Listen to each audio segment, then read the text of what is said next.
Hola, ¿cómo están? Bienvenidas, bienvenidos a CNN Prime. Una jornada con muchísimas informaciones, muchas repercusiones también de la entrevista en exclusiva que realizamos, la última antes de dejar su cargo al Contralor Jorge Bermúdez. Vamos a ir de inmediato con esas informaciones, también muy preocupados del ámbito internacional, el IPC, por supuesto, porque les afecta a cada uno de ustedes. Si quieren estar bien informados, bien informadas, CNN Prime, como siempre, comenzamos con los titulares. Críticas y polémicas generaron las palabras, también respaldos del Contralor General Jorge Bermúdez, quien en entrevista exclusiva a CNN Chile dijo que los alcaldes no tienen atribuciones para decretar estado de emergencia comunal por inseguridad. Al respecto, el alcalde de la Florida, Rodolfo Carter, pidió a la autoridad pronunciarse a través de dictámenes que den garantías y no a través de entrevistas. Eso y más es parte de la polémica que ha dejado esta entrevista. El índice de precios al consumidor anotó una variación mensual de 0,7% en noviembre, superando las expectativas del mercado. Entre los productos que más subieron están las papas y la carne de vacuno, mientras que el vino y las bebidas gaseosas tuvieron caídas. Una serie de medidas se van a implementar desde hoy en las principales carreteras ante la masiva salida de vehículos desde la región metropolitana por el fin de semana largo. La más importante es el corte que a esta hora tiene la Ruta 68 por la peregrinación a Lo Vázquez. Se proyecta que cerca de 373.000 vehículos abandonen la capital durante estos días. Y en temas internacionales comienza a tomar forma el cambio de mando en Argentina. Hoy el presidente Alberto Fernández aceptó la renuncia de todo su gabinete y se despidió de los funcionarios de la Casa Rosada. Para la ceremonia el domingo, en donde asumirá Javier Milei como mandatario, ya habría confirmado su asistencia el presidente de Ucrania, Volodymyr Zelensky. Todo esto y mucho más porque aquí comienza CNN Prime.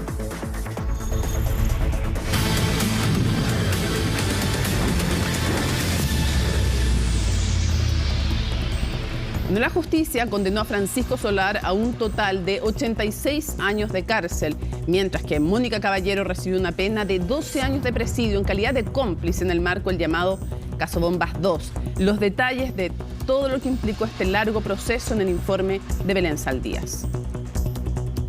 Un estruendo rompió la calma de la 54ª comisaría de Huechuraba en el sector de La Pincoya. En las oficinas del Grupo Quiñenco en Apoquindo se perició un nuevo potencial artefacto explosivo. Doble bombazo en los jardines del edificio Tánica en Vitacura. Capítulos delictuales del denominado Caso Bombas 2, a los cuales hoy se les puso fin tras la lectura de sentencia. En el caso de Francisco Solar serían 86 años de cárcel y en el caso de Mónica Caballero 12 años. Este fue el resultado de la suma total de las condenas dictadas por el Sexto Tribunal de Juicio Oral en lo Penal de Santiago. La más cuantiosa es la de Solar, y es que se le condenó por varios delitos, entre ellos envío de encomienda explosiva, colocación y activación de artefactos explosivos en la vía pública y homicidio frustrado de carabinero en servicio, todo en calidad de autor. Durante toda la investigación se abocaron a conseguir los medios de prueba necesarios para llevar adelante esta causa y sobre todo para obtener los resultados que hemos obtenido hoy en este juicio. Aquí se exhibió prueba científica, prueba testimonial, prueba pericial. Toda la prueba que teníamos fue traída y por eso es que la condena es una de las más altas condenas que hay en el sistema de justicia penal. Sin embargo, no solo habrían servido las pruebas presentadas por el Ministerio Público, puesto que durante el desarrollo del juicio oral, Francisco Solar decidió renunciar a su derecho a guardar silencio y declaró por más de 5 horas cómo había perpetrado los ilícitos. Voy a visitar varias sucursales, tanto de Descarte como de Correo de Chile, en varias comunas, hasta que encontré una que cumplía con todas las características. Era pequeña, con poco flujo de gente y lo más importante, no tenía cámara de vigilancia en su interior. Método que utilizó para el envío de las bombas a la 54 Comisaría de Carabineros de Huechuraba el 25 de julio de 2019, misma fecha en la que se despachó otro artefacto explosivo a las oficinas de Quiñenco en Las Condes, que iba dirigida al exministro del Interior, Rodrigo Ginspeter. Se realizar una acción contra personas, símbolos de la represión y de poder empresarial. Y en ese momento ambas características la compañía Rodrigo Ginspeter. Precisamente por este segundo hecho relacionado al exministro Ginspeter, Solar también fue condenado por el delito de homicidio frustrado. La verdad es que nos deja contento, nos deja satisfecho. Creemos que acá el Ministerio Público hizo un gran trabajo y se ve reflejado en la sentencia. Por el envío de la bomba a su cliente, que el exministro Rodrigo Ginspeter, ¿cuántos años fueron? 12 años por el envío. Y 12 años por homicidio frustrado. También se investigó y condenó en este caso por la colocación de 2 bombas en las inmediaciones del edificio Tánica de Vitacura el 27 de febrero de 2020. Suma de condenas se queda como resultado 86 años de cárcel efectiva. Por este mismo hecho se condenó a Mónica Caballero, pero en calidad de cómplice de 2 delitos consumados de colocación y activación de artefactos explosivos de fabricación artesanal a una pena única de 12 años de prisión. Mónica Caballero fue condenada a una sola pena de 12 años. Es una pena que nosotros esperábamos, estaba dentro del rango de lo que nosotros incluso solicitamos en la oportunidad del juicio oral. Por lo tanto, era una situación esperable. La pena es efectiva y eso siempre es algo que nosotros barajamos y que estuvimos en conocimiento, atendida a la ley por la cual ella fue condenada y también por la entidad de la pena. Esta no era la primera vez que Solar y Caballero enfrentaban a la justicia por delitos similares. En el año 2012 fueron absueltos tras ser condenados por la colocación de varios artefactos explosivos entre los años 2006 y 2009. Tras esto salieron del país con destino a España, donde se les juzgó y condenó como autores de la colocación de un artefacto que estalló en la Basílica del Pilar en Zaragoza en el 2013. Tras un año en prisión en el continente europeo y 4 en total privados de libertad, fueron deportados hacia Chile. Esta vez ni Francisco Solar ni Mónica Caballero corrieron con la misma suerte que las instancias anteriores. Ahora deberán cumplir sus penas de 86 y 12 años respectivamente de forma totalmente efectiva. Sin embargo, a estas condenas se le deberá restar el tiempo que permanecieron en prisión preventiva, que fue desde el 24 de junio del 2020, en lo que podría ser el término del denominado Caso Bombas 2. Cambiamos de ámbito noticioso. La policía investiga la muerte de un hombre tras ser atropellado en Collipulli. El joven era uno de los testigos clave del caso que indagó la muerte del comunero Camilo Catrillanca. Toda esa información la tiene desde la región de la Araucanía Catalina Sánchez. ¿Cómo estás? Buenas noches. Sí, ¿cómo te va, Mónica? Muy buenas noches. Tú bien lo decías, es el testigo clave, ¿no? En el caso de la muerte de Camilo Catrillanca ocurrida en 2018 al interior de la comunidad de Temucuicui. Este operativo se generó durante esta madrugada en la provincia de Malleco. Comienza con la denuncia por un robo de un vehículo en un domicilio particular en el radio urbano de la comuna de Victoria. Posteriormente, estas personas se habrían movilizado en este vehículo por la ruta 5 Sur hacia el sector de la comuna de Collipulli e ingresa más tarde cerca de las 3 de la mañana un llamado al personal policial por parte de un conductor particular, un trabajador forestal, incluso quien dice haber atropellado a una persona que aparentemente habría intentado detener este vehículo, presuntamente con un arma, producto de que el vehículo en el cual se movilizaban y que sería eventualmente el que se había robado de la comuna de Victoria, habría estado con daños y no funcionaba. Estas personas se habrían abalanzado en contra de este vehículo. Este conductor no se detiene y sigue su camino, intenta incluso, como decía él, esquivarlo, pero lamentablemente impacta a esta persona que es este comunero quien acompañaba a Camilo Catrillanca de 20 años, un joven quien pierde la vida en la vía pública y en la ruta 5 Sur. El cuerpo estaba ubicado aproximadamente a 300 metros de este vehículo que también fue encontrado por personal policial y que correspondería entonces al vehículo que fue robado durante esta madrugada también en la comuna de Victoria. Hay 3 personas detenidas, una por el delito de robo, que además es quien acompañaba a esta víctima, y también a otras 2 personas por el delito de receptación, porque se habrían encontrado especies en algunos domicilios. Ahora, al interior de este vehículo, según informó la policía, se habría encontrado un arma a fogueo, se habría encontrado también una capucha de tipo pasamontañas y también una mochila con diferentes elementos que son de interés criminalístico. Se refirió respecto de este procedimiento la Fiscalía Regional de la Araucanía, quien entregó detalles sobre este robo del vehículo y también este posterior atropello que termina con la vida de este comunero de solo 20 años. Pasemos a escuchar sus palabras. Se verificó un accidente de tránsito con el atropello de un peatón el cual resultó fallecido en el lugar, identificado como Michael Palacios Castillo. De acuerdo a los antecedentes aportados, la víctima se encontraba en el centro de la calzada, por lo cual, en principio, no se establece responsabilidad del conductor. En las inmediaciones del lugar se encontró un automóvil, el cual había sido sustraído en las horas de la madrugada en un domicilio en la ciudad de Victoria, y el acompañante de la víctima fue detenido y puesto a disposición del juzgado de garantía de Victoria por un delito de receptación, ya que en su inmueble se encontraron otras especies asociadas al robo de ese mismo inmueble en horas de la tarde del día anterior en Victoria.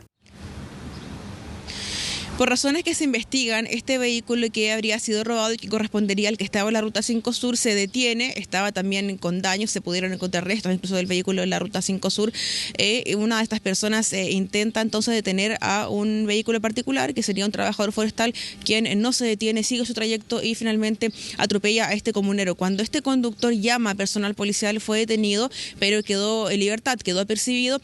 ¿Por qué? Bueno, según informa la Fiscalía, porque cuando una persona ingresa a cualquier ruta, pasa la calzada, expone su vida, que fue lo que ocurrió en esta situación. Ahora, es importante resaltar, Mónica, que todo es materia de investigación. Se está evaluando hoy día cuál sería esta vinculación entre el robo en la comuna de Victoria, que ocurrió cerca de las 1 de la madrugada, en este atropello que ocurrió también cerca de las 3 de la mañana, y quiénes son las personas. Está confirmado que la víctima fatal es entonces este comunero de solo 20 años, quien acompañaba a Camilo Catrillanca en el tractor cuando fue asesinado, y también hay otras 2 personas que no están identificadas todavía o no se ha entregado su nombre, que habrían participado eventualmente en este robo de las especies y también del vehículo en la comuna de Victoria. Así que, claro, es aquí lo que ha ocurrido en la región de la Araucanía. Hay una investigación en curso, por supuesto, para poder esclarecer estos hechos, Mónica. Lo cierto es que este comunero pierde la vida producto del atropello que se generó durante esta madrugada en la Ruta 5 Sur a la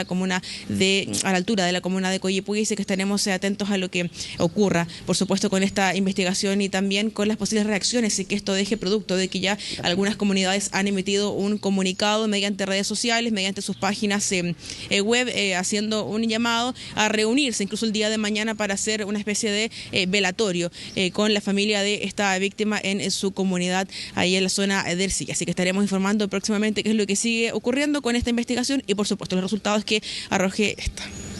Es importante que se investigue, que se despejen todas estas dudas que en razón tiene también la familia, todo el derecho a tener, merecen justicia, merecen verdad como todos los chilenos y las chilenas. Muchísimas gracias, Catalina, seguimos muy atentos, tú nos cuentas si hay algún nuevo antecedente. Nos vemos, Mónica, buenas noches.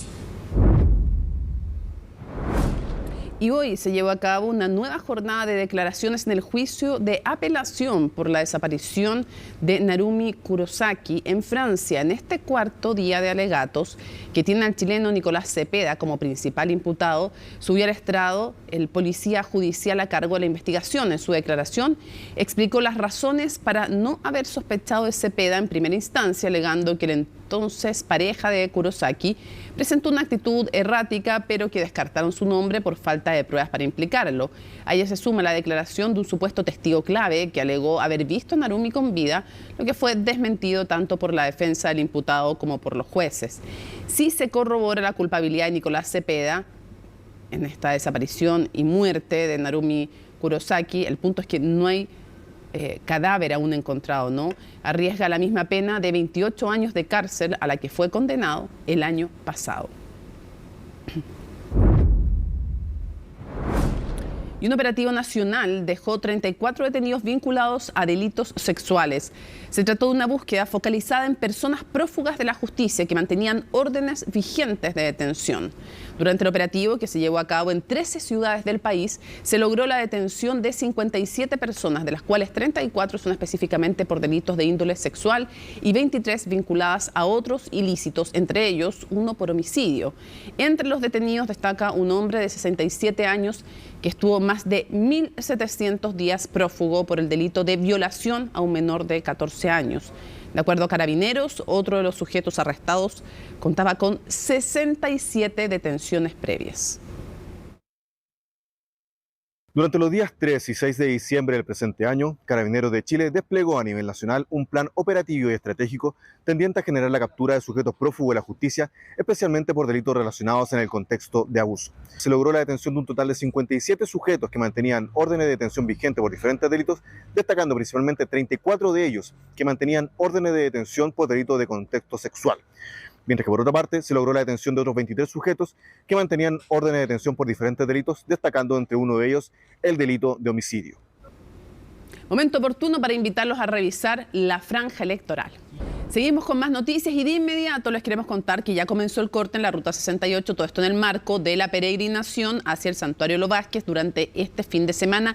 Ahí está Felipe Gallard, nos cuenta todos los detalles. Felipe, ¿cómo se ve el tránsito?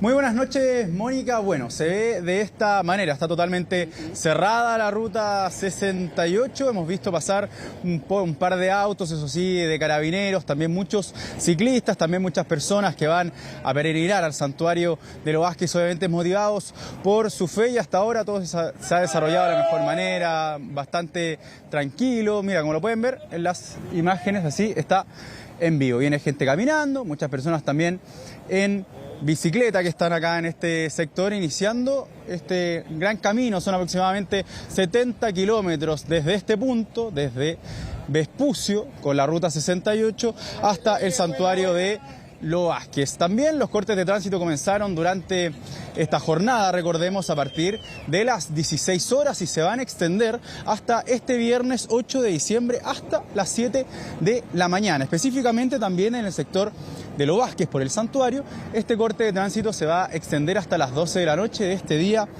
viernes. También hay que recordar que es un fin de semana que va a ser feriado este viernes 8 de diciembre y por eso muchas personas van a abandonar la capital para poder disfrutar unos días de descanso. Se proyecta aproximadamente que 380.000 vehículos dejarían la capital y de hecho 121.000 lo realizarían durante este jueves. ¿Felipe? Hay muchas medidas también que se han tomado por parte. Sí, Mónica. Sí, que quería hacerte una pregunta, pues estamos viendo las imágenes en directo. Cuando yo te preguntaba cómo se veía el tránsito, me refería justamente al tránsito de las bicicletas, de los peatones. Vemos mucha bicicleta, pero vimos también pasar algunos autos que me imagino que son parte del equipo de apoyo de la peregrinación o eran los últimos que alcanzaron antes del corte. Por eso te preguntaba yo, esos automóviles, porque ciclistas vemos hartos como es habitual, qué pasaba en las carreteras y qué pasaba dentro de la ruta, porque vimos recién unos automóviles que no sé si son de apoyo del proceso de la peregrinación o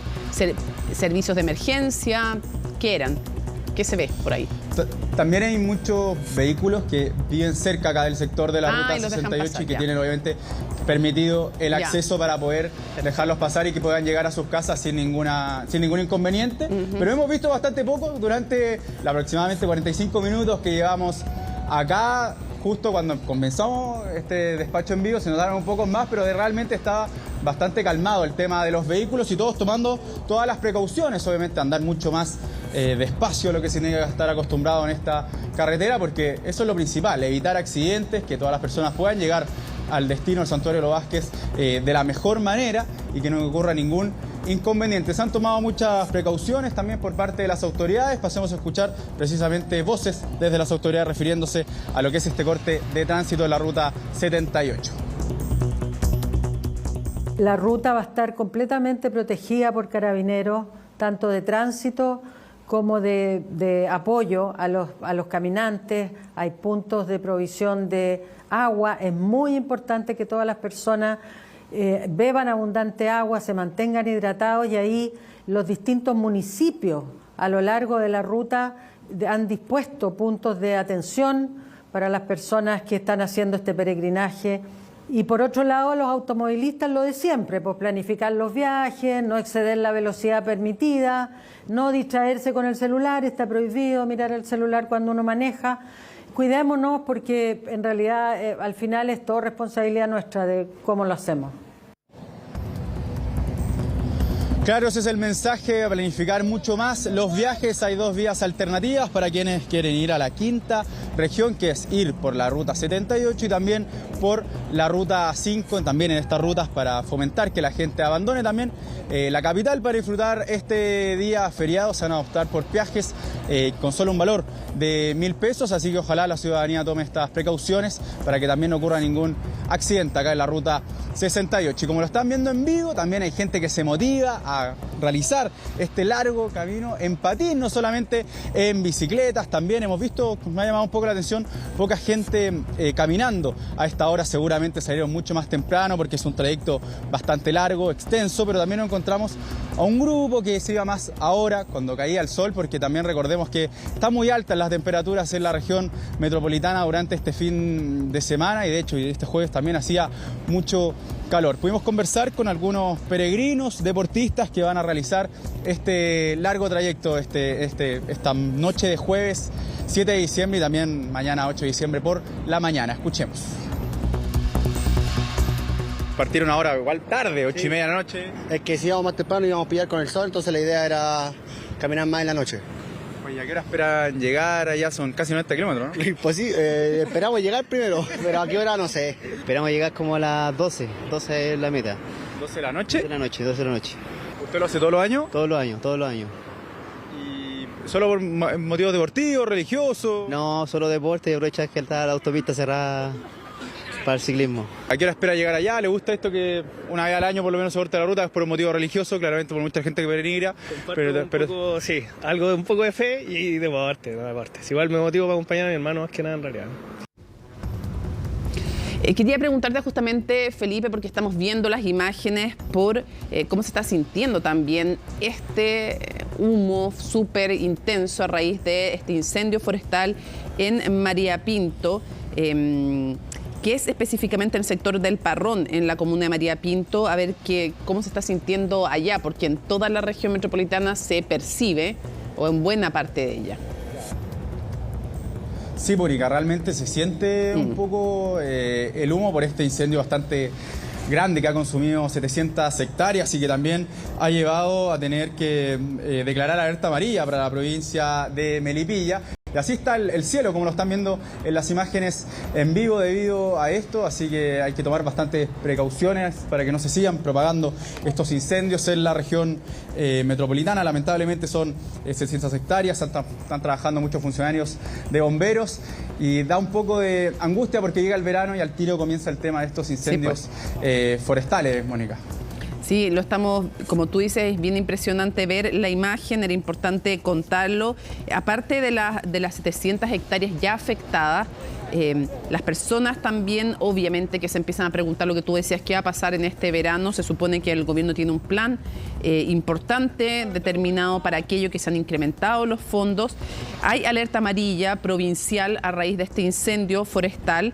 Está trabajando un puesto de mando, hay 16 técnicos, hay 5 brigadistas, hay 2 camiones cisternas, hay un avión cisternas, 4 helicópteros y un avión de coordinación. Y además el Senapred ha puesto 3 helicópteros livianos. Los otros que les mencionaba tenía que ver con los recursos de CONAP. Ojalá que sea suficiente, se controle y se trabaje lo más rápido posible. Nuestro homenaje también en esta época siempre a todo el personal de emergencia que está desplegado en esta y en otras ocasiones en el combate de los incendios forestales. Y ahí tienen también una imagen satelital que nos permite dar cuenta de la calidad del aire. El punto más rojo nos va dando cuenta de las distintas calidades del aire, pero efectivamente a raíz del incendio en María Pinto es que se da esta nube bien densa de humo en la región metropolitana. En general, la recomendación siempre es la misma cuando hay cualquiera de estos eventos de estas características: evitar en lo posible realizar actividad física, sobre todo mientras más densa sientan esta nube. Felipe, te agradecemos toda la información, seguimos muy atentos y comentarte más.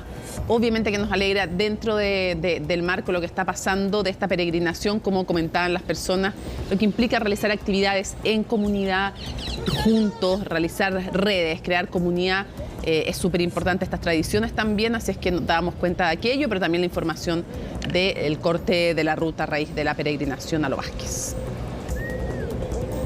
Así es, Mónica. Bueno, así se está desarrollando, lo pueden seguir viendo en la imagen en vivo. Sigue yendo muchos ciclistas a realizar este largo trayecto, aproximadamente 70 kilómetros entre acá, desde Vespucio hasta el Santuario Lo Vázquez. Muy buenas noches. Alcanzó a salir una manito ahí saludando a la cámara en vivo de CNN Chile y con Felipe dando toda la información. Bueno, vamos a seguir avanzando en la información política de la jornada porque los alcaldes de la Florida y de La Reina defendieron la aplicación de este estado de emergencia comunal por inseguridad tras las críticas y las aclaraciones que realizó en la entrevista exclusiva de CNN Chile el contralor Jorge Bermúdez. La máxima autoridad de la Contraloría señaló que no existe ordenamiento jurídico para decretar esta polémica medida. De ellos nos va a contar en su informe con todas las repercusiones que además tuvo hoy Valentina Nieto. Para las cámaras, por favor.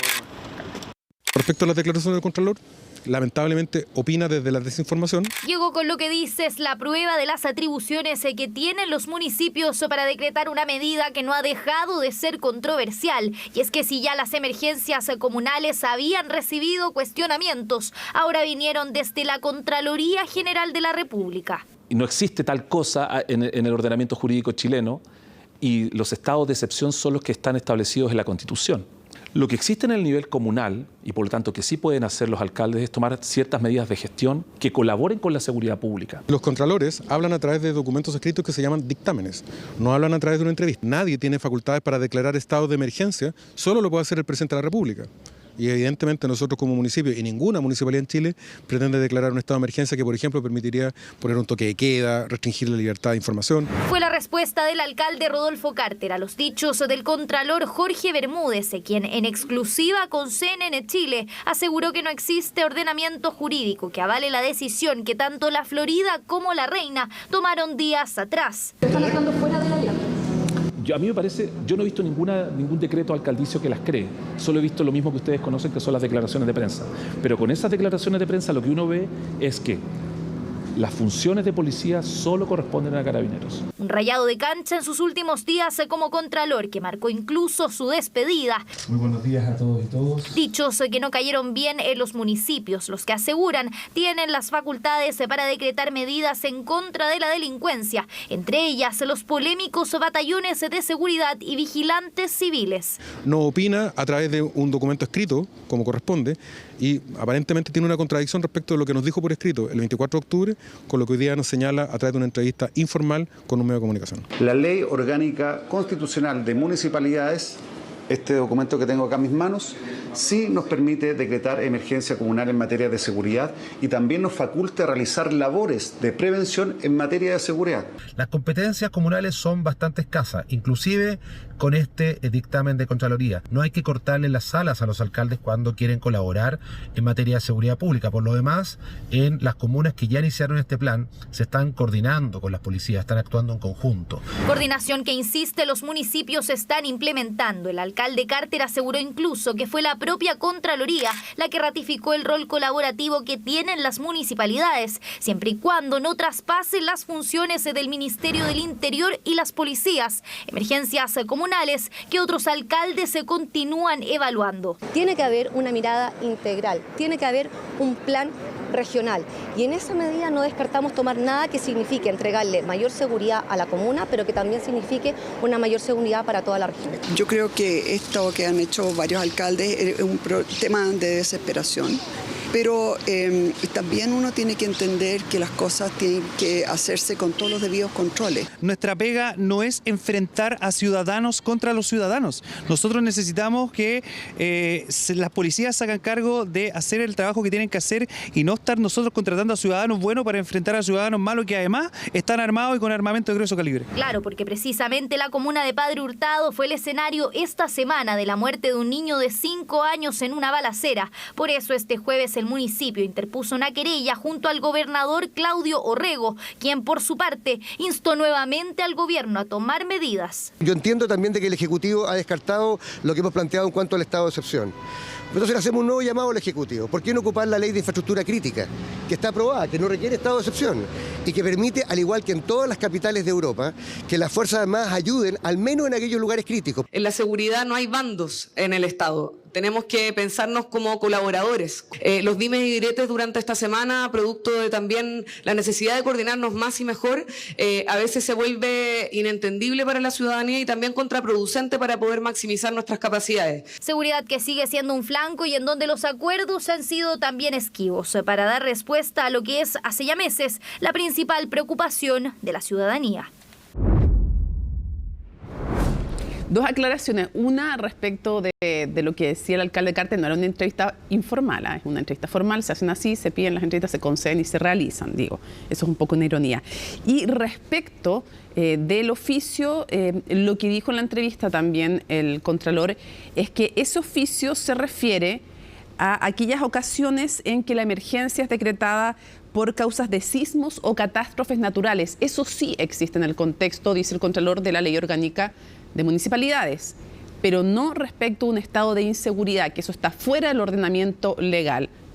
¿Dónde va a terminar esta disputa? Pero es para aclarar qué fue lo que dijo, que respecto a ese oficio se refiere a otros tipos de emergencia, de catástrofes naturales, y que no está incluido el tema de la seguridad respecto de las facultades para decretar esos estados de emergencia comunal. Seguimos avanzando entonces en otras materias. Les contamos que pocos días faltan para el cierre de campaña y el plebiscito del próximo 17 de diciembre. O sea, este fin de semana 10, una semana más y es el plebiscito. Por eso los comandos han intensificado sus esfuerzos en despliegues territoriales, pero también republicanos de una forma muy particular en redes sociales. De ello nos cuenta Francisca Cárdenas.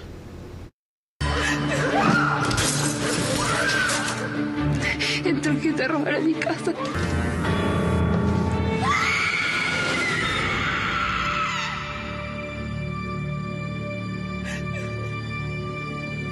Recreación que a muchos sorprende y a otros no tanto. Los videos difundidos por el Partido Republicano en redes sociales tienen un foco puesto en la inseguridad y la delincuencia y son parte de la campaña que realizan por la opción a favor en estos últimos días de campaña, previo al plebiscito del domingo 17 de diciembre. Cuestiones que hemos visto en redes sociales también hablan más bien del terror e intentan nuevamente lucrar con nuestros miedos, lucrar con nuestras expectativas e intentan hacer algo que les sirva solo a ellos. Lamentablemente la inseguridad se ha tomado la agenda y hay que responder a aquello. ¿Ese video le parece correcto?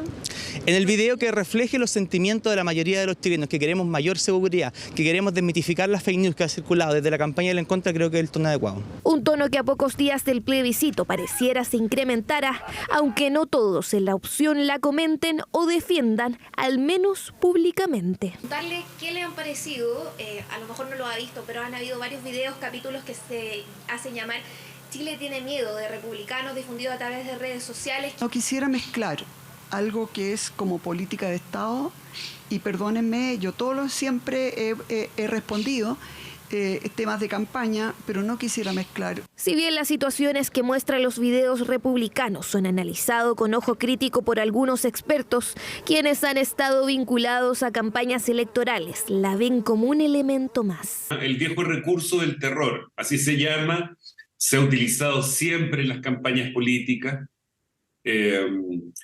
y se llama así y no tiene nada de novedoso. Se llama asustemos a la población. Quedan pocos días para votar. Los extractos han sido compartidos por el propio José Antonio Kast a través de sus redes sociales, quien además se ha movilizado esta semana por distintas zonas de la región metropolitana, llamando a votar por el a favor. Es bastante afín a lo que se vivió en la campaña del 88, ¿no? Esta campaña del terror, del sí y el no en la dictadura, de que claro, si se votaba no, Chile se iba a transformar en un país comunista. Mientras que el oficialismo se ha enfocado en reforzar la opción en contra, con un despliegue en distintas regiones del país y con diversas actividades en la capital, con mensajes de por qué la propuesta constitucional retrocedería en derechos. El Partido Republicano en particular, desde hace un tiempo han preferido dejar de hablar de la propuesta, han preferido no conversar y no discutir sobre las normas del texto constitucional y en cambio hacer cualquier otro tipo periodo de campaña. La propuesta constitucional avanza en seguridad ciudadana básicamente a través del fortalecimiento del Ministerio Público y con la creación de una Fiscalía Superterritorial para perseguir delitos de alto impacto, narcotráfico, terrorismo, crimen organizado, mediante la consagración del derecho a vivir en un entorno seguro. Campaña más corta que el plebiscito pasado y que está a una semana de su término. El próximo jueves 14 de diciembre concluye el periodo de propaganda y ambas opciones aún no tienen definido si realizar o no un cierre masivo. Las expectativas del mercado eran alrededor de un 0,2% para el IPC de noviembre, sin embargo fue más que el triple, 0,7%. A pesar de eso, la inflación anual siguió bajando y también lo va a hacer la tasa de interés del Banco Central, tal como lo explica Colomba Eichholz. Una sorpresa muy negativa fue la que dejó el IPC de noviembre. El alza mensual de 0,7% llegó a triplicar los pronósticos del mercado, lo que se explica por algunas alzas específicas en la canasta que se han repetido en el último tiempo. Se explica fundamentalmente por el pasaje aéreo y por los alimentos. Ha sido una sorpresa negativa, pero que se inscribe dentro de una tendencia a la baja de la inflación. Esto porque a pesar de la fuerte alza en noviembre, la inflación acumulada en 12 meses volvió a bajar, cayendo a 4,8%.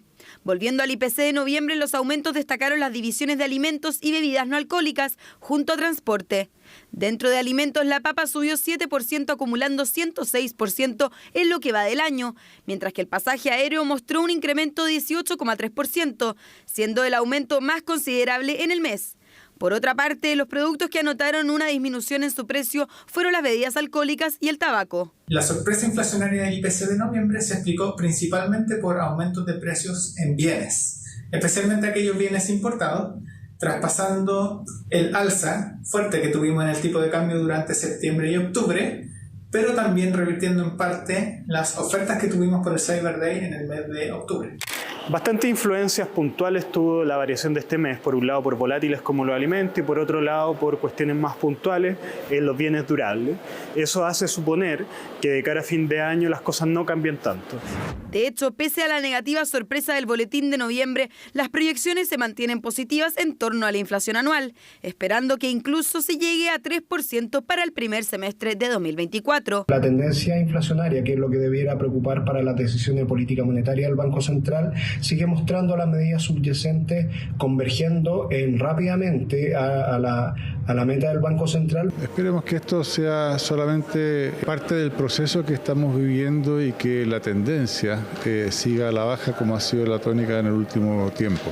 Otro indicador que también subirá a consecuencia del IPC es la UF, 256 pesos hasta el 9 de enero, un incremento diario de 8 pesos. También impacta la UF y sabemos que hay muchos bienes y servicios que están indexados a ella y esto te afecta el poder adquisitivo de la familia. Entonces eso también es un tema cuando vemos que hay una mayor inflación. Este es el último IPC que conoceremos este año y como la inflación anual siguió bajando, en el mercado apuestan a que el Banco Central bajará la tasa de interés en torno a 75 puntos base este mes, pasando del actual 9% a 8,25%. Caso convenios, farmacias populares, posible intervencionismo electoral son solo algunos de los ejemplos de las posibles irregularidades que indagó Jorge Bermúdez al mando de la Contraloría, un cargo que deja después del periodo constitucional de 8 años, los cuales abordó en su última cuenta pública ante las máximas autoridades del país, después además de la entrevista que tuvo con CNN Prime ayer. La nota es de Estefanía Bustamante. No se preocupen que va a durar solo unas 2 horas y media esto.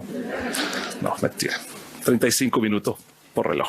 Difícil resumir en ese tiempo 8 años al mando de la Contraloría. 35 minutos de discurso versus los 38 usados para repasar en CNN Chile los hitos de su gestión que marcaron la antesala de su última cuenta pública. Contralor, ¿usted mantiene la impresión de que va a ser muy difícil recuperar parte de estos dineros eventualmente defraudados en el caso convenio?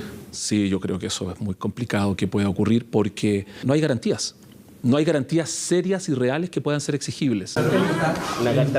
El último reporte al Congreso fue el de las irregularidades sobre el caso Convenios, uno de los desafíos más recientes para Jorge Bermúdez, que con su despedida también abrió paso para que otros abordaran una de las crisis más complejas para la moneda. No es un caso aislado que sorprende, fue una cosa muy sistemática, ocurrió en muchas partes del país y por supuesto, eso significó restar, quitar recursos y por lo tanto creo que en esta materia el gobierno tiene que tener una posición fuerte y clara, no solamente las palabras. Mientras otros prefirieron el silencio, misma actitud que mantuvieron varios invitados a la despedida del saliente Contralor, quien también se refirió a una arista del caso Convenios que toca al jefe del segundo piso, Miguel Crispi, que debió asistir a la comisión investigadora en el Congreso por la sugerencia del Contralor Bermúdez. Y el resto de las especulaciones sobre cómo puede determinar el actuar de un funcionario o funcionaria en materia del caso Convenio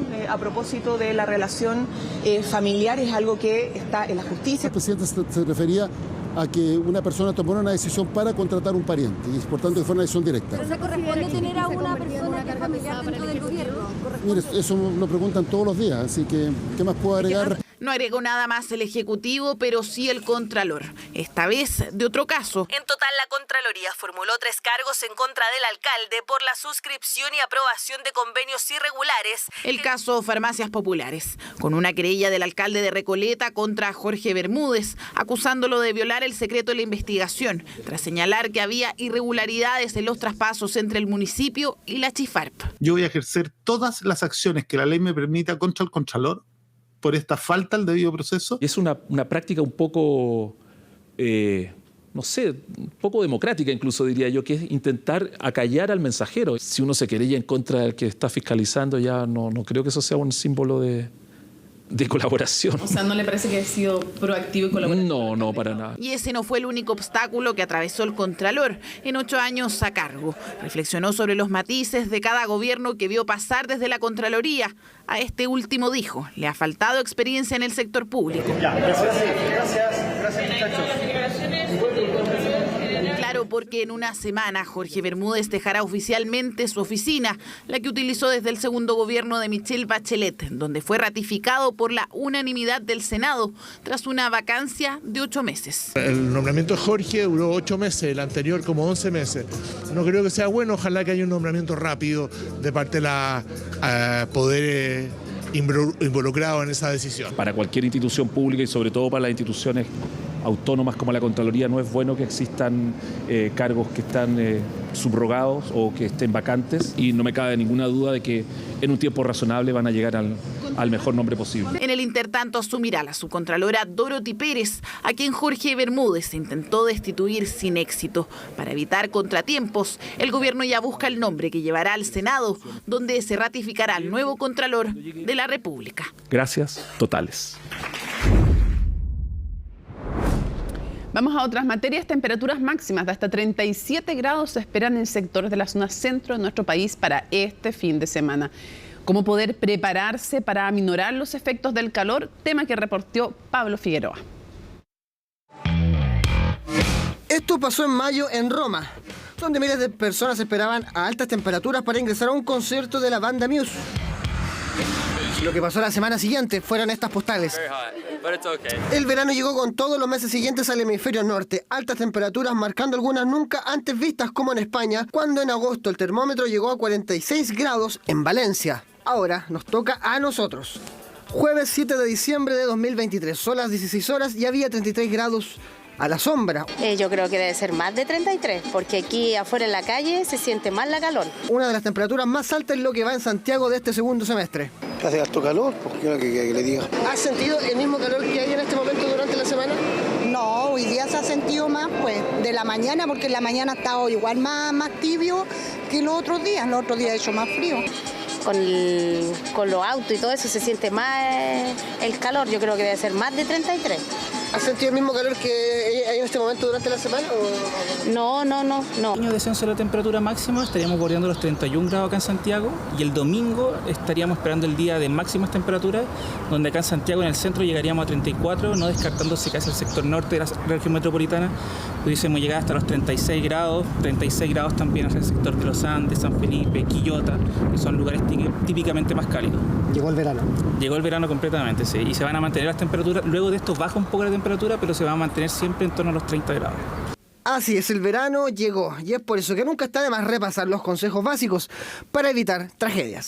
Ojalá estar en lugares frescos y a la sombra, evitar tomar sol en los horarios de mayor calor, que son entre las 12 del día y las 17 horas, utilizar bloqueador solar y reaplicarlo durante el día, ojalá cada 2 horas. El sueño debe ser reparador, ojalá con una buena ventilación, ocupar ropa de algodón o que sea capaz de absorber el calor y que no durmamos incómodos. Así es, porque la antesala de un fin de semana largo con una ola de calor que podría llevar los 37 grados de temperatura en Santiago, ¿dónde? Las ciudades grandes, modernas, que tenemos mucho tráfico vehicular y de personas, estamos en un contexto más principalmente de asfalto, de cemento. Y por eso hay más opciones como...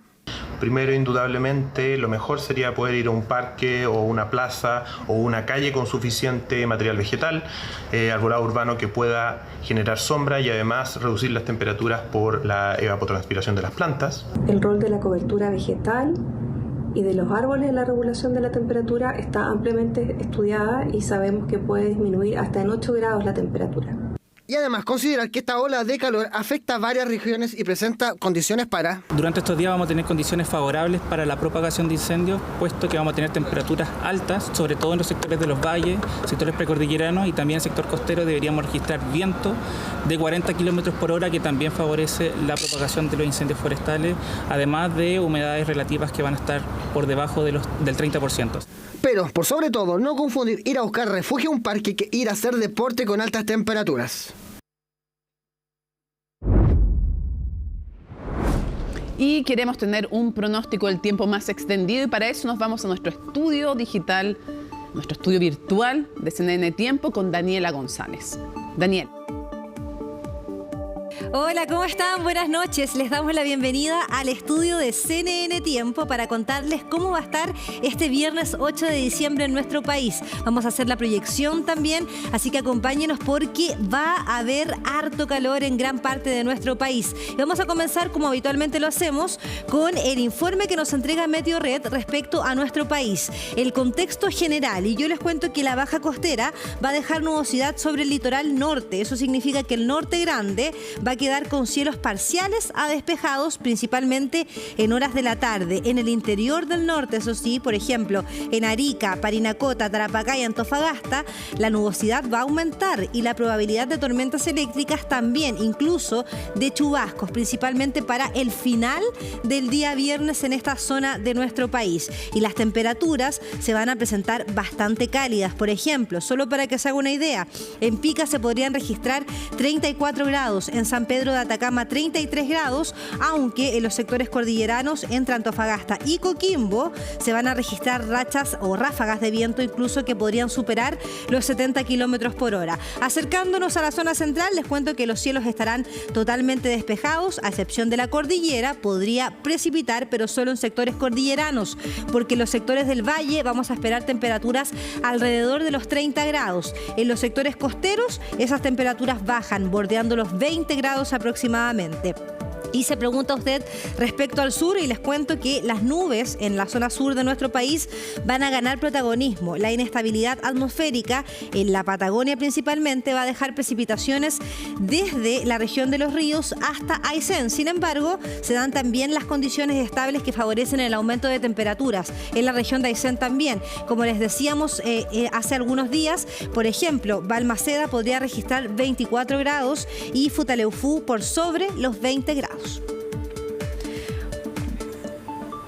Bueno, y veamos entonces cómo va a estar este día viernes 8 de diciembre en nuestro país, principalmente en la región metropolitana. Y les cuento que vamos a tener bastante calor. Ahí en Curacaví, 31 grados como máxima, Melipilla 30 grados. En el centro de la capital se podrían registrar 31 grados, con mínimas que van a ir bordeando los 9 a los 10 grados. En Puente Alto sube considerablemente la temperatura mínima. Será de 15 grados, muy similar a Maipú, allá en la zona poniente, con 30 grados como máxima, 14 como mínima. En Peñalolén la temperatura extrema de la jornada será 29 grados y la más baja de 17 grados. O sea, hace calor y va a hacer calor también en las noches. Veamos inmediatamente la proyección. Pensando en el fin de semana, ojo, porque les adelanto que el domingo se viene extremadamente caluroso para la zona central. El sábado tendríamos temperaturas de 31 grados aproximadamente, mínima baja de 9 grados, pero fíjese ahí el domingo porque los termómetros marcarían 35 grados en algunas comunas y en otras se podría superar los 36, 37 grados. Así que a tomar todo tipo de precauciones, a evitar hacer deporte a las horas donde hay mayor exposición al sol, evitar salir, tomar mucha agua. Es importante mantenerse hidratados y protegerse de las radiaciones ultravioletas que están en niveles extremos. Esperamos que esta información les haya servido para que preparen su jornada de mañana, pero también todo el fin de semana. Que estén muy bien. Chao. Súper útil toda la información que nos entregaba Daniela desde el maravilloso estudio virtual de CNN Tiempo. Vamos a seguir avanzando para contarles que diversas reacciones generó la opinión también en otros ámbitos del Contralor General de la República sobre los indultos concedidos por el presidente Gabriel Boric en el marco del estallido social. Jorge Bermúdez aseguró que aquel beneficio no correspondía por tratarse de hechos de criminalidad común. Una declaración entonces que hizo resurgir en el debate público un tema que para muchos estaba cerrado, para otros no. Los detalles con Macarena Román. Fue el propio Contralor quien esperó al presidente Gabriel Boric antes de su última cuenta pública, instancia que no estuvo exenta de polémica. Horas antes, Jorge Bermúdez cuestionó los indultos entregados por el mandatario a detenidos por delitos en el estallido social. Presidente, ¿qué le pareció lo que dijo el Contralor por indultos? La pregunta era inevitable. Las declaraciones a CNN Chile del Contralor volvieron a abrir un debate que para algunos estaba cerrado. Lo que pasa es que si hay ahí criminalidad común, que fue básicamente lo que hubo, no creo que corresponda que haya un indulto. O sea, creo que es un delito siempre, y por lo tanto no corresponde una justificación por una manifestación que uno llegue, no sé, a quemar el metro, por ejemplo. Esas cosas son inaceptables. Dichos que obligan a volver a fines del año pasado, cuando el gobierno decidió entregarle el indulto al exfrentista Jorge Mateluna y a 12 personas condenadas por delitos hechos durante el estallido social.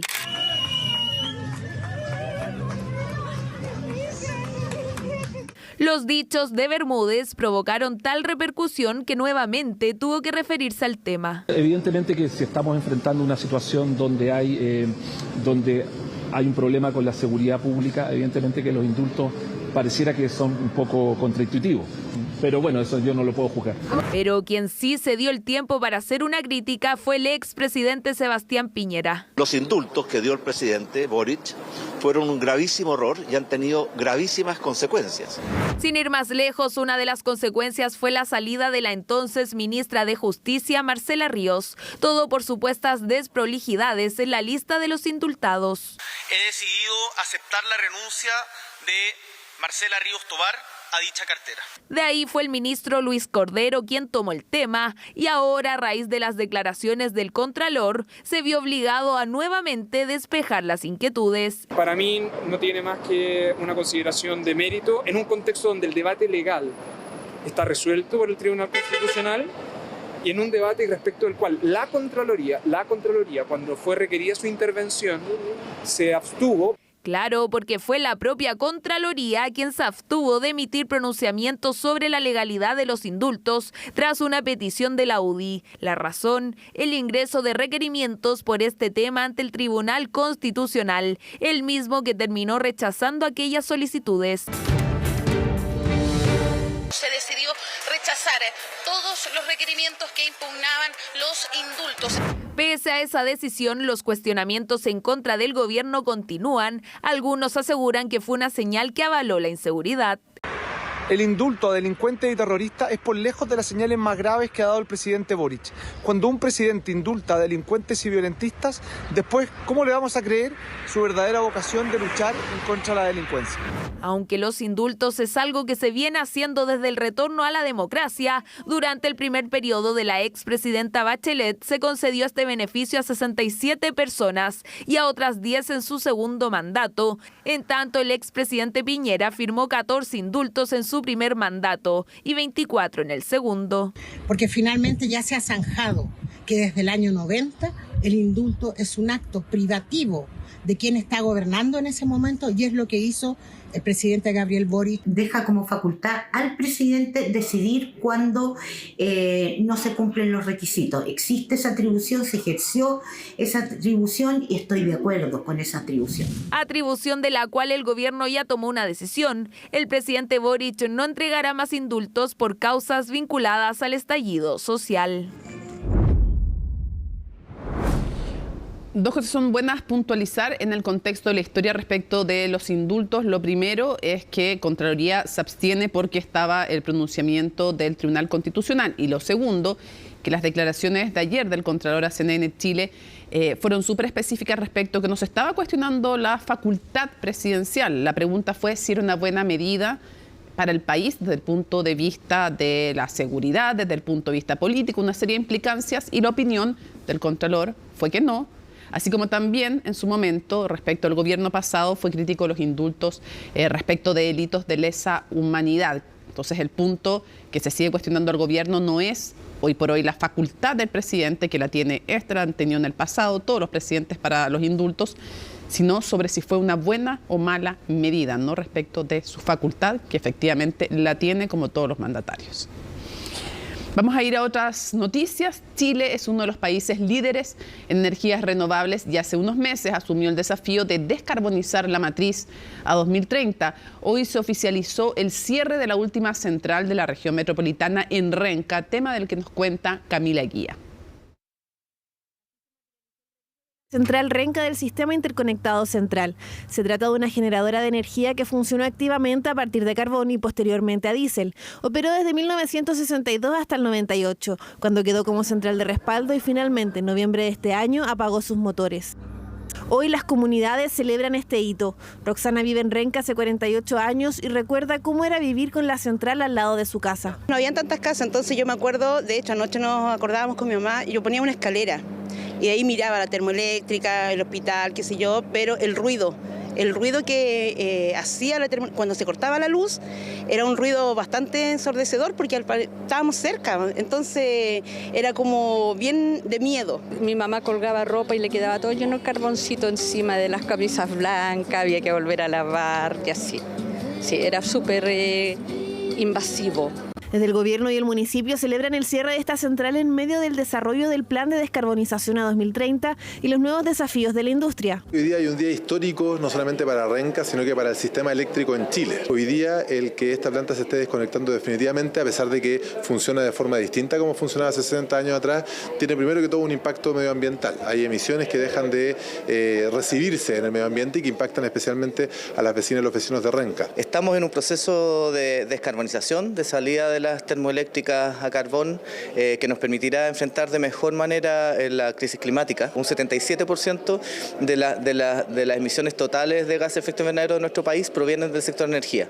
Por lo tanto, ahí está el foco. Este año por primera vez la generación de energías renovables variables superó la energía térmica, un hito que demuestra las posibilidades de Chile en esta materia.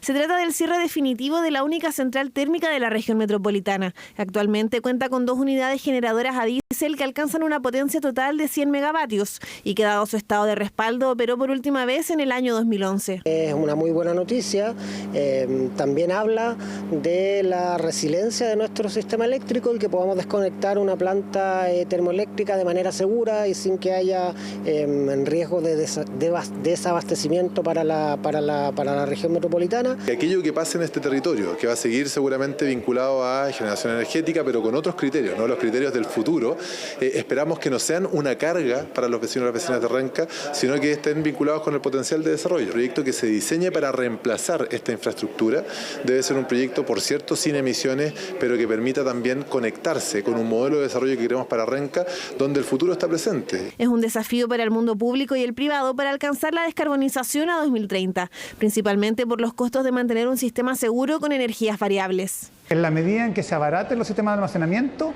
podemos acelerar la salida de la central a carbón. Pero si no llegamos a ese punto donde, de acuerdo a ciertos pronósticos, se llegaría al 2030, entonces conviene esperar a que estos sean más económicos. Necesitamos establecer políticas públicas que pongan el acento precisamente en la reconversión a energía 100% limpia, y para eso vamos a necesitar una nueva generación de políticas públicas que esperamos salgan de esta mesa que vamos a cerrar en abril del próximo año. ¿Qué es lo que se requiere del Estado? Que el Estado y el Gobierno tenga una política coherente, independiente de cada uno de los ministerios, de seguir incentivando, ¿verdad?, la inversión en energías renovables y que las señales sean predecibles. Es una señal simbólica para lograr una matriz descarbonizada a 2030. Hay muchas informaciones internacionales que revisar y para eso nos acompaña Jacinta Molina. ¿Cómo estás, Jacinta? Muy bien, Mónica, ¿cómo estás? Muy bien, ¿estás bien? Empecemos a hablar ya de lo que se está viviendo en Argentina. La cuenta regresiva para el cambio de mando son literalmente las últimas horas de Alberto Fernández en la presidencia de ese país, que retoma las actividades públicas en un fin de gestión que, por cierto, ha estado marcado por el hecho de que él se ha mantenido recluido en la residencia de Olivos, que ha bajado esas mismas intervenciones públicas, pero ahora vemos esas imágenes que llegan desde Brasil con la realización de la última cumbre del Mercosur a la que asiste Fernández como mandatario argentino, y ahí se ve ese saludo con Luis Ignacio Lula da Silva, el mandatario brasileño, que de hecho en medio de esta cumbre tuvo ahí un espacio para despedir a Fernández, de cierta manera algo emocionado, porque recordaba cuando Fernández lo fue a visitar en prisión en Brasil, y recordemos que Lula no va a asistir al cambio de mando del domingo. ¿Y si va a asistir? Jair Bolsonaro. Exactamente, el exmandatario cercano a todo esto, a Javier Milei. Y con un Mercosur además que está ahí como peligrando, no solo respecto al acuerdo con la Unión Europea, sino que en sí mismo la postura de Milei es muchísimo más crítica, o fue, porque hay que ver otra cosa con guitarra, respecto al Mercosur. Sí, y además Uruguay también, que ha tenido ahí roces en este con bloque que integra. Exactamente, la calle Pou, que también asiste al cambio de mando el domingo. Esas son entonces imágenes que está dejando esta despedida ya de Fernández. Ayer lo hizo ante funcionarios de la Casa Rosada y ahora con esta actividad en Brasil. Todo esto en la antesala de ese cambio de mando que sigue sumando nombres de mandatarios. Uno muy importante. Sí. Lejos va a ser el más requerido, creo yo. Absolutamente. Y acá podemos analizar por qué va a Argentina Volodymyr Zelensky, que de hecho han sido los medios de ese país, los argentinos, que han adelantado esta información, porque claro, hay que recordar que es el presidente de un país que se mantiene en guerra tras la invasión rusa, y por lo tanto se toman aspectos de la seguridad también acá en este tipo de viajes internacionales que hemos visto realizado, por ejemplo, a Estados Unidos recientemente. Desde el gobierno de Zelensky todavía no confirman públicamente su asistencia, porque hay que recordar que estos viajes los mantienen en reserva hasta el último minuto, hasta que llega al país. Y ya han adelantado los medios argentinos también, citando fuentes de Ucrania, que llegaría a la madrugada del domingo. Va entonces a la asunción de Milei, que lo invita cuando tienen esta conversación telefónica, cuando Zelensky lo llama para felicitarle luego del triunfo en segunda vuelta. Y ahí se da una conversación bien particular donde desde el mismo equipo de Milei, del mandatario electo argentino, adelantan que llegaron a un acuerdo para la realización de una cumbre en la que participaría Ucrania con países latinoamericanos. Y esto es muy importante porque también han adelantado los medios trasandinos que además de asistir a esta asunción de Milei, lo que busca Zelensky es tener una instancia de encuentro, y que ya tendría agendado de hecho esas reuniones con otros mandatarios latinoamericanos, sudamericanos, que van a estar presentes en este cambio de mando. Por lo tanto, esto también se interpreta como un acercamiento que busca Zelensky a la región y en un momento bastante particular, porque la atención del mundo se ha posicionado en los últimos 2 meses en el conflicto en Medio Oriente y está peligrando además la ayuda internacional en el ámbito militar que ha recibido Ucrania en estos casi 2 años de guerra. Estados Unidos advirtió a Joe Biden que quedaban fondos hasta fin de año. Por tener 2 frentes, Israel y Ucrania, en el contexto de más de un año electoral, está difícil, digamos. Exacto. Y de hecho, durante las últimas horas, los republicanos en el Senado bloquearon la asistencia militar a Ucrania y también a Israel. Pero es un tema que sigue en el debate. Pero acá lo que está buscando Zelensky es un acercamiento a una región que le ha sido quizás un poco más distante por las cercanías que tiene Rusia con algunos países. Sí, por el tema de afinidad ideológica, a diferencia en eso hay que reconocerlo, así como lo hemos criticado en otra ocasión, hay que reconocer al presidente Gabriel Boric ha sido en ese sentido de una sola línea, criticando la agresión internacional unilateral ilegal de Rusia con Ucrania, lo que le ha valido críticas de incluso de integrantes o miembros del propio gobierno y de la región también. O sea, ha sido súper... Tanto así que han tenido, no sé, pues videoconferencias con Zelensky y todo eso. Entonces va a ser interesante también observar eso porque ha agradecido públicamente el respaldo del presidente Boric. Exacto.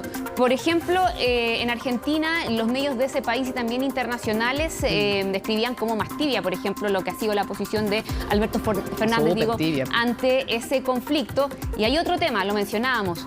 Lula no va a la asunción de Milei, un Lula que ha tenido una relación bastante compleja también con Zelensky, sobre todo cuando se plantea como mediador de este conflicto y terminan ahí incluso con roces en algunas actividades. Siempre hay más que amigos, dicen en política internacional, la Realpolitik, recién se murió Kissinger, uno de sus representantes ilustres, nos recuerdan que no hay amigos permanentes, hay intereses permanentes. Y no hay que olvidarse que Brasil necesita agropotencia mundial, necesita fertilizantes. ¿A quién le compra los fertilizantes Brasil? A Rusia. Entonces, claro, también se van mezclando, por un lado, las supuestas afinidades ideológicas, porque además Putin venir a decir que en la izquierda hay una afinidad bien incomprensible ahí, porque tiene un nacionalismo y una postura que, en fin, uno podría preguntarse por qué lo apoyan tanto, pero aparte de esa tradición histórica, afinidad ideológica, más allá de que corresponda hoy día o no, digamos, al caso de Putin, sí hay también intereses económicos. Absolutamente. Y bueno, son esos los aspectos también que se han analizado muchísimo para poder comprender a qué viene Zelensky a este cambio de mando a una región. A posicionar pues su tema porque necesita posicionarlo. Y eso es lo que hemos estado hablando. Si dinero no le vamos a dar los latinoamericanos, no digamos que sobra como, pero ponerlo en el tapete, ponerlo en el centro de nuevo. En una región también donde ha sido más complejo ese acercamiento y en un momento, ya lo decíamos, clave. Así que vamos a estar muy pendientes, no solamente a ese cambio de mando del domingo con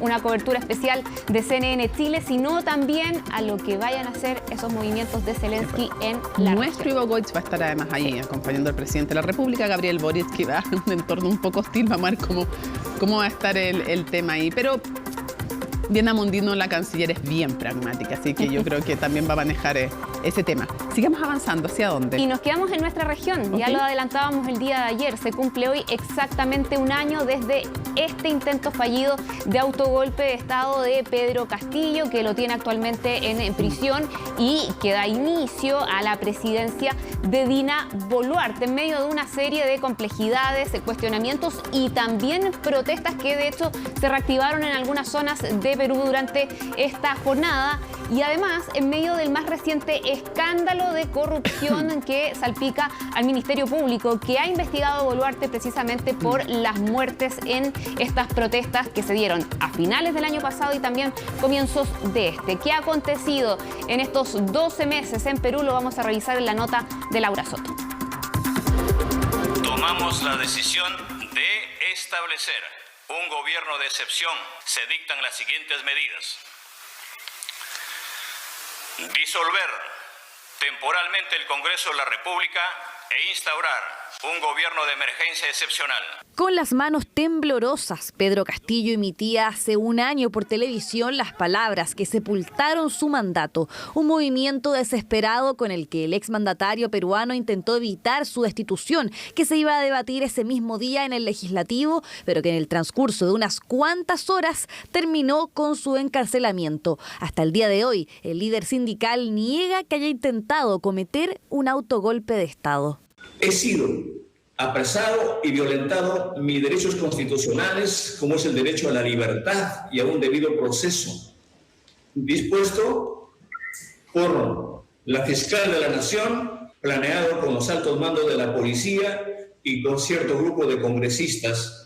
¿Por qué? Para acabar con mi gobierno y con mi gestión. El expresidente habló este lunes ante el Pleno del Tribunal Constitucional para pedir su liberación inmediata y la restauración del estado de las cosas a cómo estaban antes de su detención. En estos momentos, Castillo cumple 18 meses de prisión preventiva por el presunto delito de rebelión. A esto se le suma una segunda orden de prisión preventiva de 36 meses, dictada en marzo pasado por la presunta red criminal que habría liderado en su gobierno. Es así que estaría recluido como mínimo hasta inicios de 2026.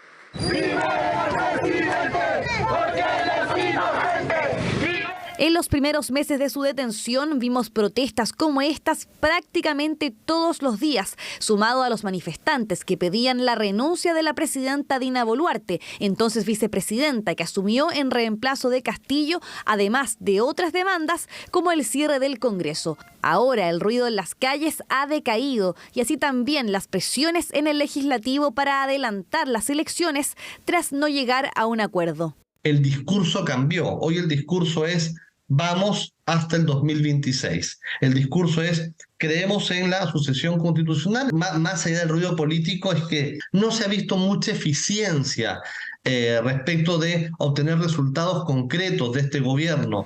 Dina Boluarte enfrenta en estos momentos la aprobación más baja que haya tenido un mandatario peruano en su primer año de gestión en más de 2 décadas. Según la empresa Datum Internacional, su aceptación cayó a 11% el mes pasado. La economía no ha ido bien, hay problemas con el niño, y la presidenta Boluarte también es una presidenta muy improvisada, asustada también con este marco de las muertes en las protestas, ¿no?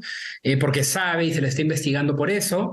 Y pese a que esa investigación preliminar por genocidio, homicidio calificado y lesiones graves seguía en curso, la máxima autoridad del Ministerio Público decidió a fines de noviembre presentar ante el Congreso una denuncia constitucional en su contra.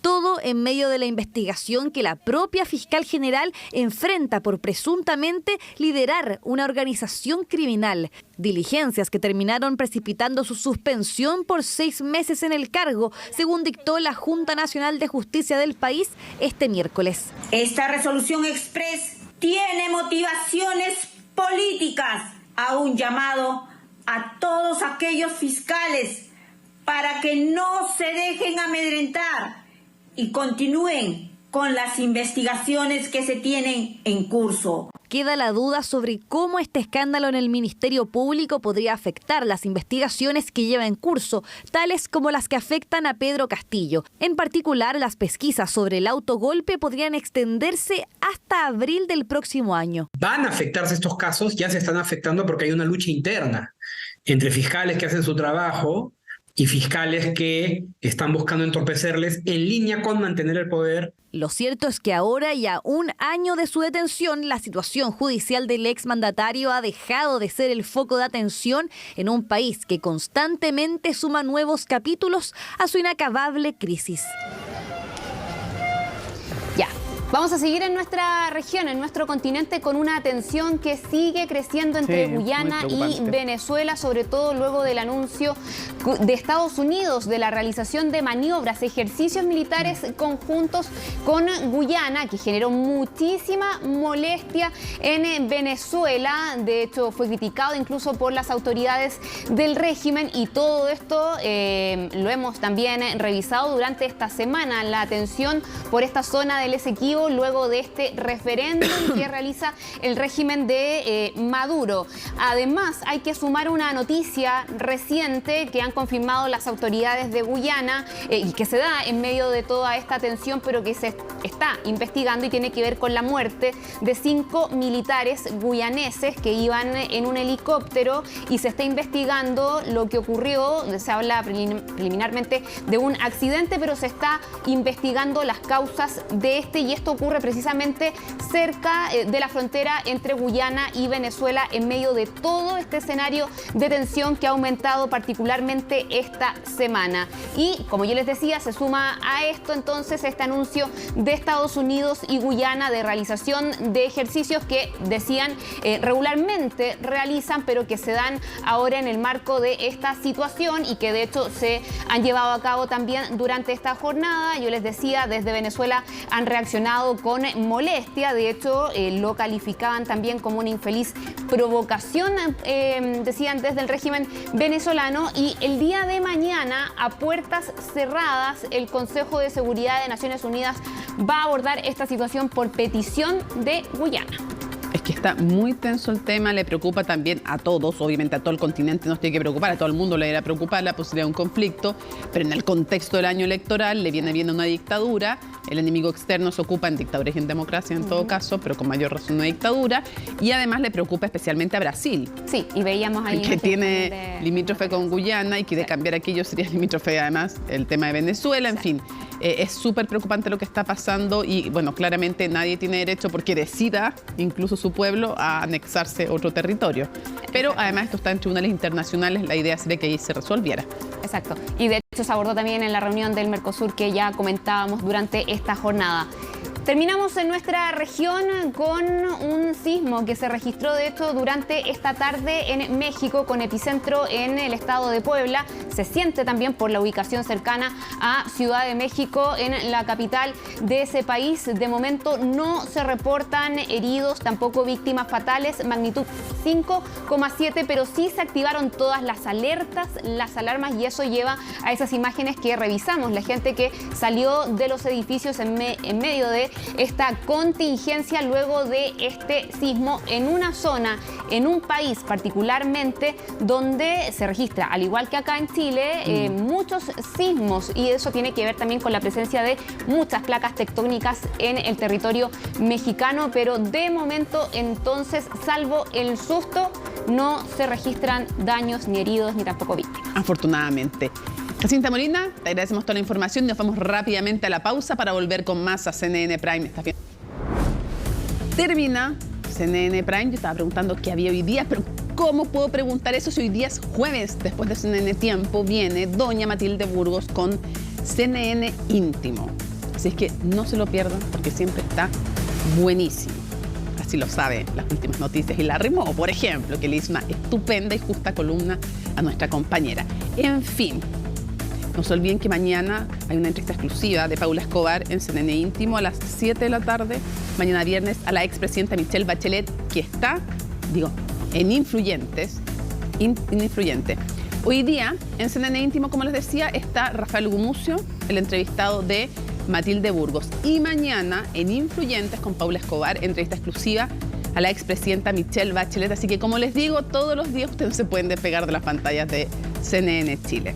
Nos estamos despidiendo entonces, pero quedan en estupenda compañía. Jueves 7 de diciembre. Así estuvo nuestro país y el mundo. Somos CNN Chile. Buenas noches.